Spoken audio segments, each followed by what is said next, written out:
had actually people come to me and say, well, I wasn't going to read your book because it was called Sacred Economics, but then when I picked it up, I realized that my prejudices were not accurate. Because really, I'm using the word sacred in a different sense. It's not the sense of this non-material realm. And there are, like, especially these kind of New Age ideas that, or religious ideas too, that, hold on, there's kids talking in the background, just a minute. Store.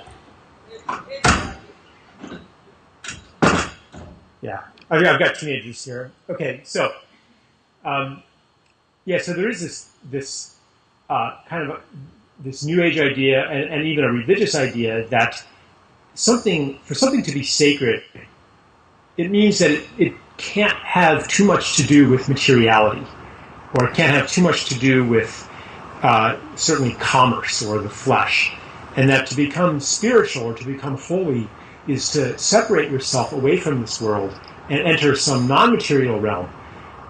It's a religious idea, the spiritual realm, but it's also even a scientific idea, where the highly evolved person exists in this realm of abstractions, in the realm of mind, and we have this kind of invisible, well, it's not even that invisible, but it's not questioned very much, this kind of hierarchy of human worth, where the most worthy and most admirable person is the pure mathematician, and then underneath him is the physicist, and underneath that is the applied physicist, and then the engineer, and then the plumber, and the more involved you are with materiality, the less elevated you are, the less lofty, the less admirable.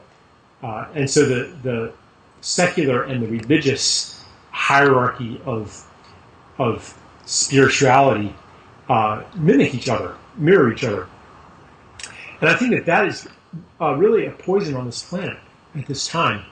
The division of the world into two separate realms, one of which is just matter, and the other, and so it, ironically enough, doesn't matter. And then the other is the really important part, the spiritual part, the soul, the spirit, the mind, the consciousness. That's the real part. That's what really makes you human and separates you from the animals. And so we are validating ourselves by being separate. And I think that is an obsolete paradigm. And it's caused a terrific amount of damage. Because of that paradigm, we've treated nature as just a pile of stuff that doesn't really matter, that's not important, that's here for us to dispose of, that's not part of ourselves, that's not sacred. So what I'm talking about when I use the word sacred is I'm talking about a reunion of these sundered realms. So I'm not saying that we should go into some other economy that's spiritual and not material and withdraw from commerce and things like that. I'm saying, what can we do to make economy into something that's sacred to us? What can we do to and it's part of a deeper question, how can we reinvest matter with sacredness? How can we treat this earth as if it were something sacred to us? And how can we change money so that it embodies values that are sacred, that it embodies the values that we're coming to, that we're taking on today? Because our values are changing now. We're coming into ecological values, community values, valuing things that were not valued 100 years ago by civilization. I mean, I'm not talking about the indigenous and people on the periphery. I'm talking about mainstream civilization. Our values are changing. But our money embodies old values. So, for example, our money embodies the value of growth, of the expansion of the human realm, the realm of property, to include and that which is controlled by human beings and used by human beings and turned toward human purposes. Money embodies and fosters the growth of that human realm. And the corresponding shrinkage of the natural run, which was actually, you could say that that was something that was sacred to us. 100 years ago, even a couple generations ago, you could wax prolific about the conquest of nature, and everybody thought that that was a good thing, and that human destiny was to conquer nature, that our conquest had gotten off to a pretty good start, but it wasn't complete yet, but the scientists are working on it right now, and the engineers are working on it right now, and soon we're going to have complete mastery over nature, certainly by the year 2000.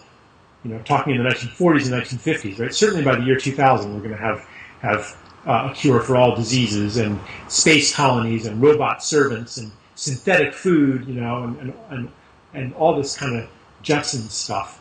We're going to have that, and our conquest of nature will be complete, and that'll be because scientists have figured it all out.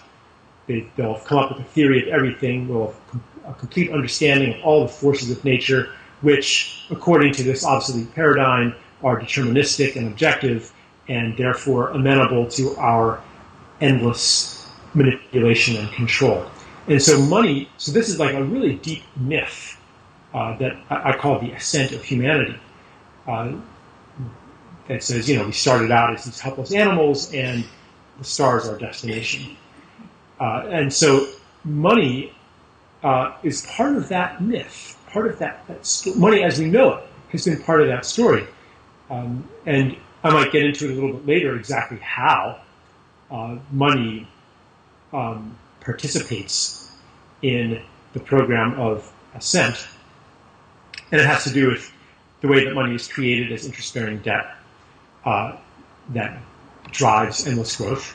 But money is part of that. And let's just say that growth is no longer sacred to us. The conquest of nature no longer has that ring, and we're shifting to other values. Other things are becoming sacred to us. For example, we want to take care of the planet and heal the planet and protect the planet. We want to be part of the ecosystem. We want to give as much as we want to receive from nature. We want to be like all the other beings in nature now. More and more of us are shifting in our consciousness toward those values and holding those things sacred. But our money system, as I just said, our money system is still embedded in an old set of values. And so that's one thing that I'm talking about when I talk about sacred economics. It's how can we align money and economy with what is becoming sacred to us today? Another way that I talk about it, though, is I say, well, what makes a thing sacred? Sacredness is a function of its uniqueness and its relationships.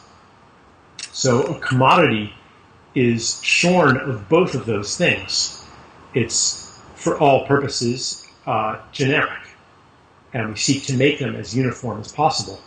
And it is separated from all of its, from its origins, from its relationships. Like 2 steel ingots are, for all practical purposes, the same. Their value doesn't depend on where they came from, what happened to the ecosystem, to the planet, to create those. They're alienated from their relationships. So in that sense, they're also not sacred. Whereas a sacred thing, like you think, like, what's sacred to you? In the book, I give an example, maybe, a baseball mitt that was given to you by your father. And chemically, it's more or less identical to any other baseball mitt. What makes it sacred to you? It's the stories that are attached to it. It's unique in your eyes. You can see its uniqueness. And it embodies a whole lot of relationships, too. It was given to you. And so that's what makes it sacred. And so another way that I'm working with this word in the book is how can we resacralize the economic world, which today consists mostly of commodities, which are uniform, and money, which is even more uniform. cash at least has a unique serial number, but electronic money, which is 97% of all money, doesn't even have that. It's just bits in computers. It's data, which is the extreme of uniformity. So that's where I'm coming from with this word sacred.